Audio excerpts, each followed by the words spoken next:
ৰঙিয়াত ৰেলৰ পৰা পৰি আহত অচিনাক্ত যুৱক। ৰঙিয়া 10 নং ৱাৰ্ডত ৰঙিয়া ৰঙাপাৰা ৰেল লাইনৰ সমীপত জংঘলত অচেতন অৱস্থাত এগৰাকী যুৱক প্ৰত্যক্ষ কৰে স্থানীয় ৰাইজে। স্থানীয় ৰাইজে লগে লগে গাঁওবুঢ়া আৰু RPFক খবৰ দিয়ে। ঘটনাস্থলী ৰেল সুৰক্ষা বাহিনীৰ লোকসকল উপস্থিত হৈ অচেতন অৱস্থাত যুৱকজনক উদ্ধাৰ কৰে যদিও এম্বুলেন্সৰ অভাৱত প্ৰায় 2 ঘণ্টা অপেক্ষা কৰিবলগীয়া হোৱাত শেষত ই-ৰিক্সা যোগে চিকিৎসালয়লৈ লৈ যায়।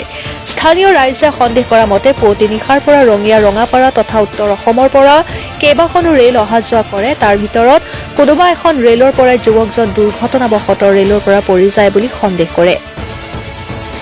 আনহাতে অতি সংকটজনক অৱস্থাত যুৱকজনক চিকিৎসালয়ত ভৰ্তি কৰে ৰেল সুৰক্ষা বাহিনীয়ে। ইয়াতে 10 নম্বৰ ৱাৰ্ড ৰঙিয়া ৰাতি না ৰাতিপুৱা এইটো আমি নাজানো। ট্ৰেইনৰ পৰা এটা মানুহ অচিনাকি পৰি আছে। পৰি থকাৰ পিছত এনে গাঁৱৰ মানুহ দেখা পাই মোক খবৰ দিলাক গাঁও প্ৰধান হিচাপে চিৰাখুন্দি। তাৰপিছত ময়ো আহিলোঁ। আহি ফালে দেখা পাই মানুহ জম লাগি আছে। তাৰপিছত মানুহটো আটা পাৰি আছে। তাৰপিছত আমি RPFক খবৰ দিলোঁ।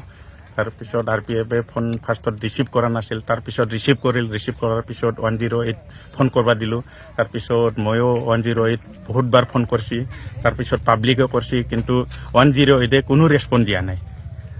পাইলট নাই, কিবা নাই, হল্টত থাকক। এনেকৈ থাকি প্ৰায় 2-2.5 ঘণ্টামান হৈ গ'ল।